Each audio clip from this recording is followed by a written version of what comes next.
गिरीश गिरीश नरेश परेश महेश विलेशय भूषण भो सांब सदा शिव शंभो शंकर शरणं मे Plática que nos va a compartir el maestro Filo. El tema, pues, sobre estos días, hoy 1 de noviembre, del día que empiezan las festividades del Día de Muertos. Pues aquí tenemos que nuestro México, pues, es un lugar donde se celebra muy fervientemente a la muerte, pero vamos aquí a platicar con el maestro Filo, quien nos va a compartir algo sobre el momento de nuestra muerte, Tomiquía.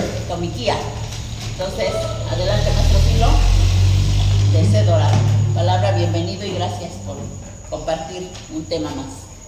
Seguro, Norma. Bueno, pues queremos iniciar con un canto que quieren aquí los niños acompañar. Vénganse para acá.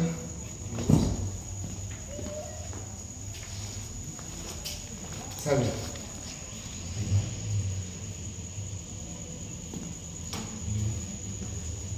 Hasta que llegue la hora precisa de entregarle cuentas a él, hasta que llegue la hora precisa de entregarle cuentas a ella.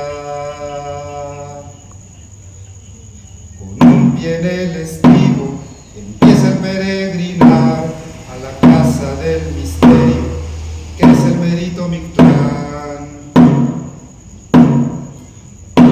Tlantecuhtli es el señor del Mictlán, y con la Mictlancíhuatl son quienes gobiernan allá.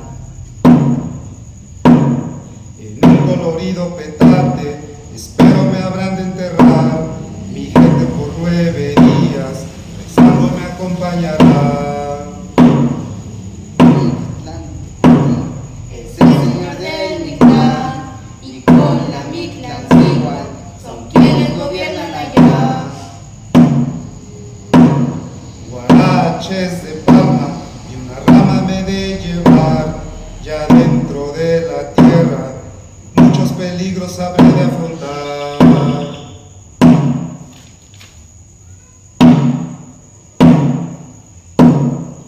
Mictlantecuhtli es el señor del Mictlán, y con la Mictlancíhuatl son quienes gobiernan allá. 9 son las pruebas que yo he de enfrentar, espero todas pasarlas y en un rinconcito me pueda quedar. Mictlantecuhtli es el señor del Mictlán, y con la Mictlancíhuatl son quienes gobiernan allá. En la primera prueba un gran río habré de cruzar, y el más fiel de mis perros nadando me acompañará.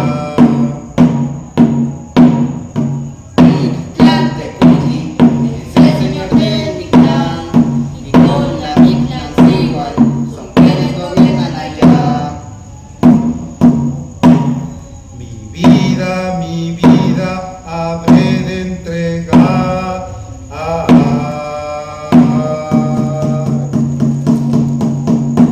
Ajuste de cuentas por mi caminar.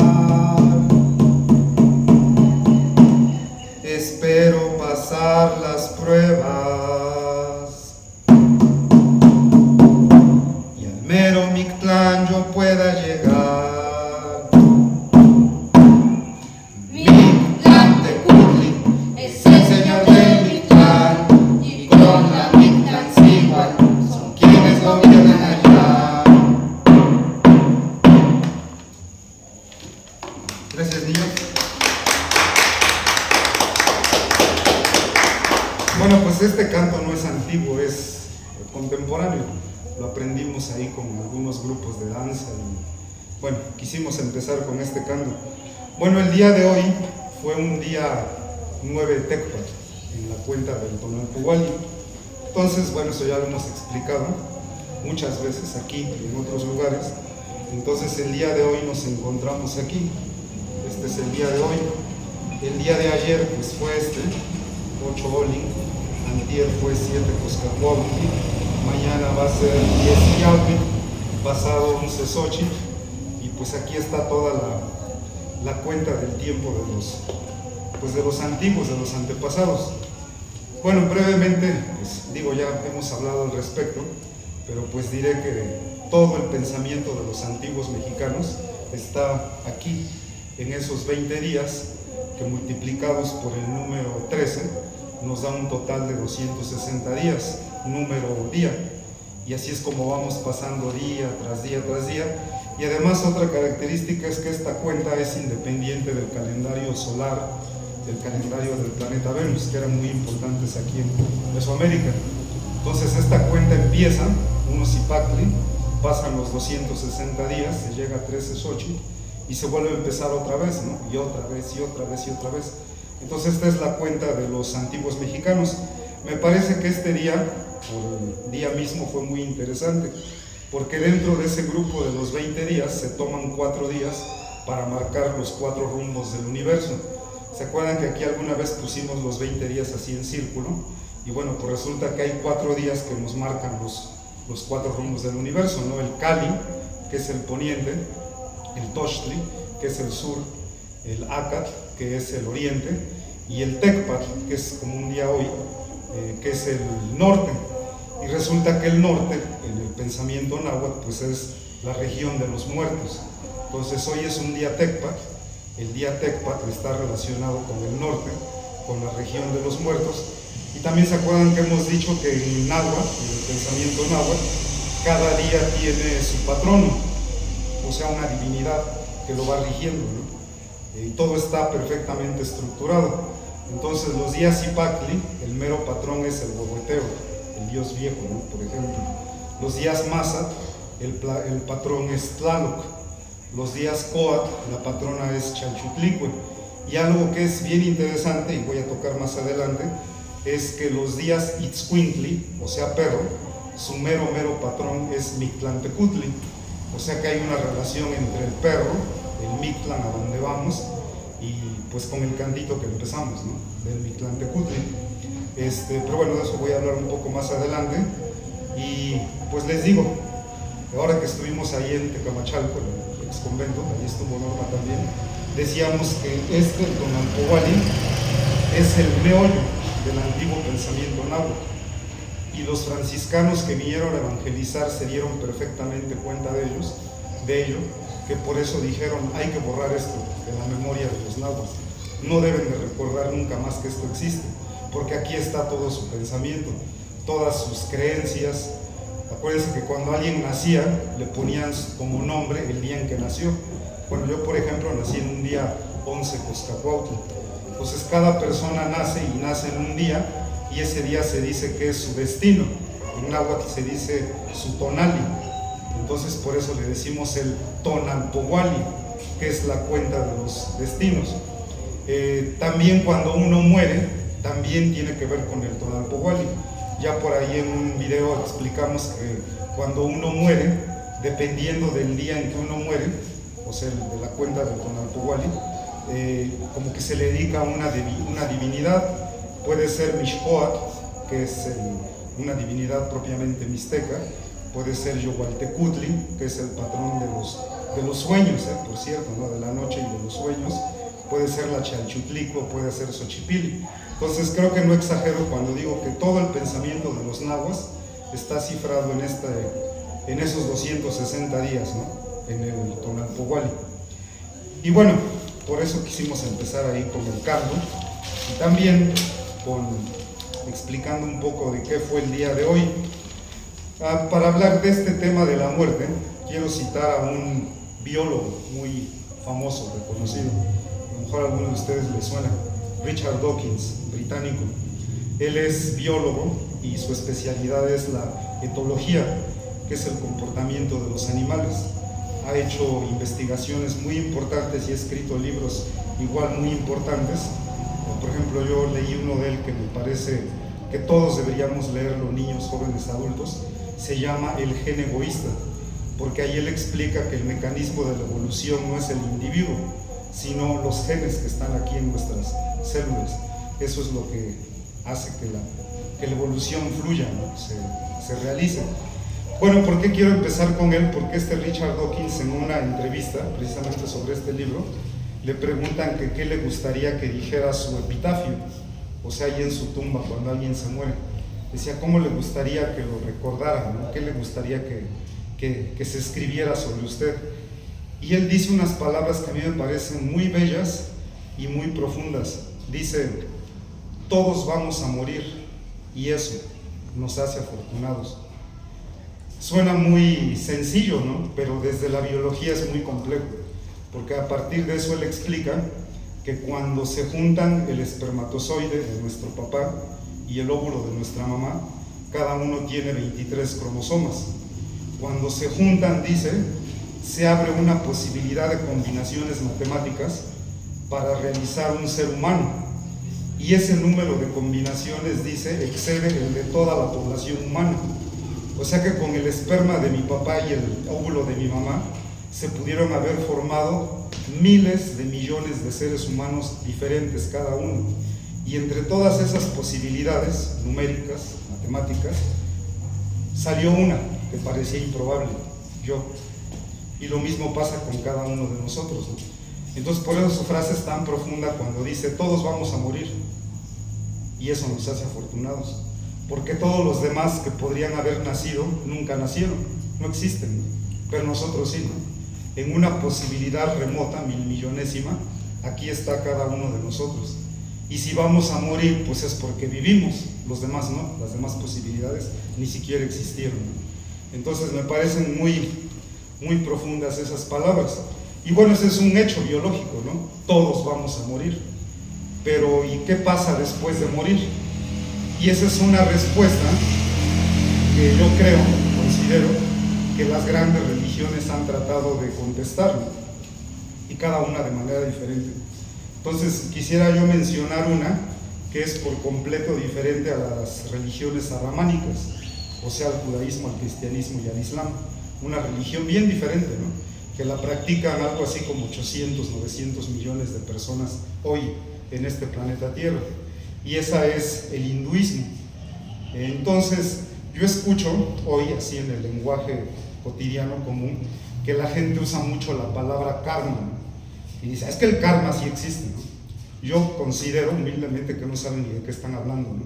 Porque el karma es un concepto religioso, de la religión hinduista. Entonces, si uno cree en el karma, pues entonces uno es hinduista, ¿no? Entonces no puede ser que alguien que se dice cristiano católico crea en esas cosas como el karma, ¿no? Pero bueno, se usa, ¿no?, de manera cotidiana la palabrita, ¿no? Bueno, resulta que en el hinduismo consideran que tenemos algo especial, esencial, el equivalente al espíritu, el alma, que ellos le llaman el Atman.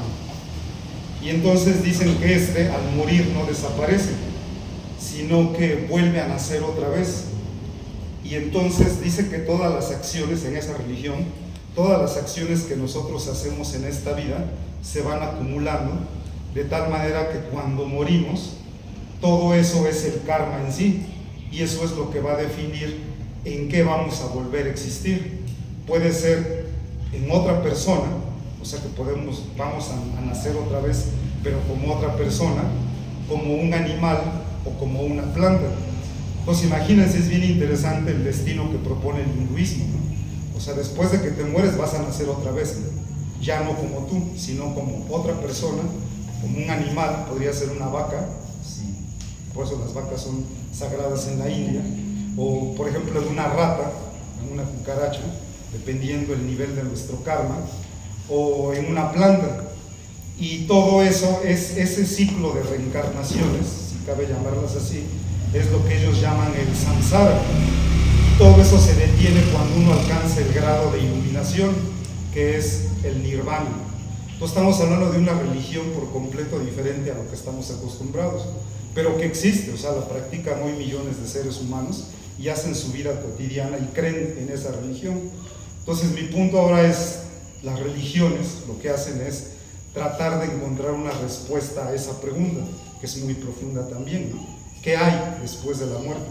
Bueno, el hinduismo propone eso, ¿no? El Islam es diferente, el Islam dice que vamos a un periodo como que de intermedio, a esperar el juicio final. Entonces uno se muere y uno queda como que en pausa, el alma, y hasta que venga el juicio final, entonces ahí se va a decidir si te vas al cielo, al infierno o algo así. En la religión cristiana, en las diferentes versiones del cristianismo, pues todos la conocen aquí, ¿no? Si te portaste bien, si fuiste obediente, pues el destino va a ser el cielo. Si te portaste mal, pues el destino es el infierno, ¿no? Y si te portaste más o menos, pues el destino es el purgatorio.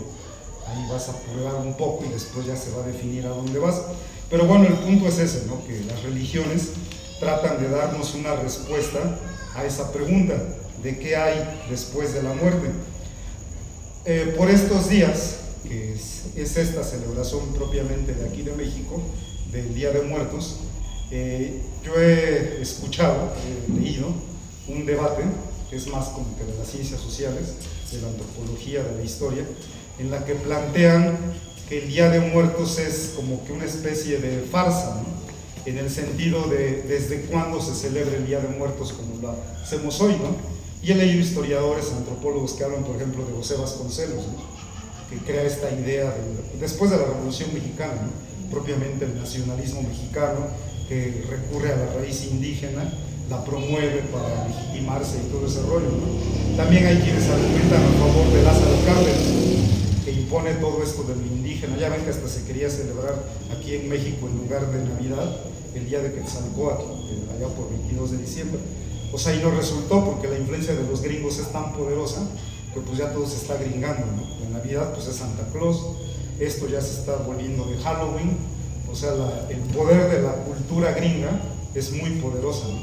Pero bueno, el Estado mexicano ha tratado desde la época de la Revolución Mexicana pues encontrarle ahí un camino a ese nacionalismo, ¿no? A reivindicar sobre todo las culturas indígenas.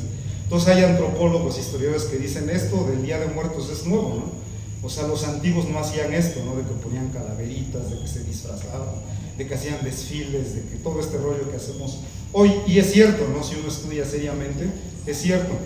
Pero bueno, yo a lo que voy es que yo encuentro que más allá de las formas, o sea, de cómo se celebra el Día de Muertos, lo que yo considero es que sí hay un elemento desde la cultura indígena antigua que está relacionado con el Día de Muertos hoy, con nosotros, más allá de cómo se hacía antiguamente la celebración, porque bueno, se ha estudiado este asunto de que los antiguos nahuas celebraban a sus muertos por ahí entre agosto y septiembre en la fiesta del Huayxócotl, y ponían un palo ahí en medio, ponían una especie de ofrendas, o sea, era bien diferente a lo que hacemos hoy, ¿no?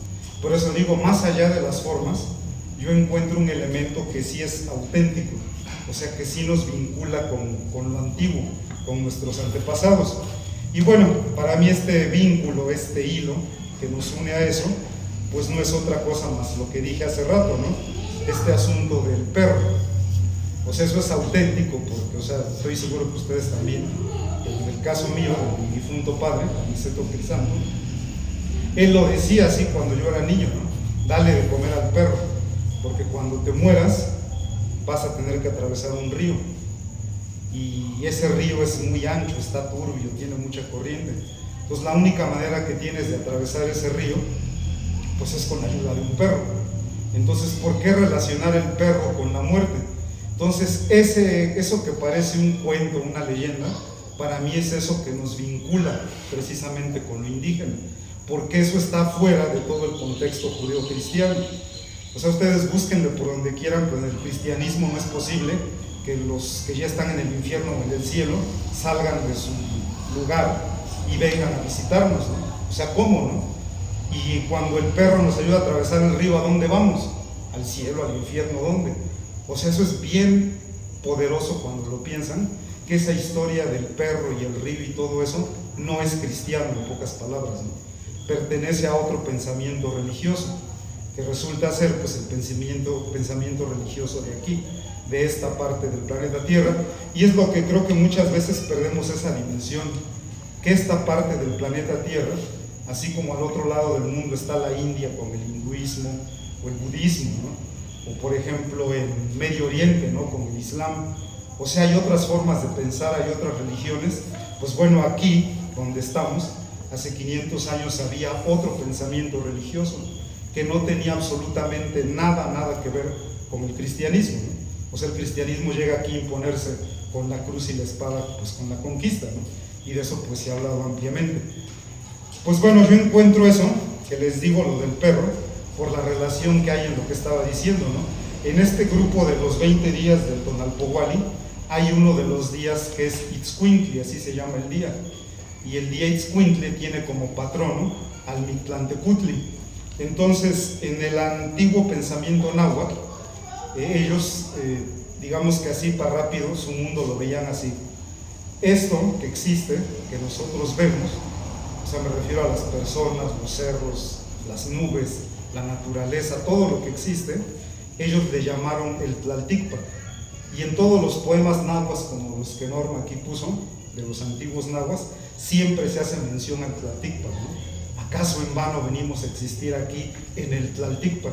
Entonces el Tlalticpac es esta realidad, el mundo físico, la tierra. Entonces tan solo hablar del Tlalticpac ya implica una cosmovisión del mundo, porque ellos pensaban la realidad que conocemos es esta, el Tlalticpac. Arriba de nosotros, decían, está el Topan. El Topa son 13 cielos. Entonces está el primer cielo donde está el sol, el segundo, el tercero, así, y así se llegaba al 13º cielo, que es donde está el Omeyocan, donde vive la dualidad sagrada, para arriba, ¿no? Los cielos.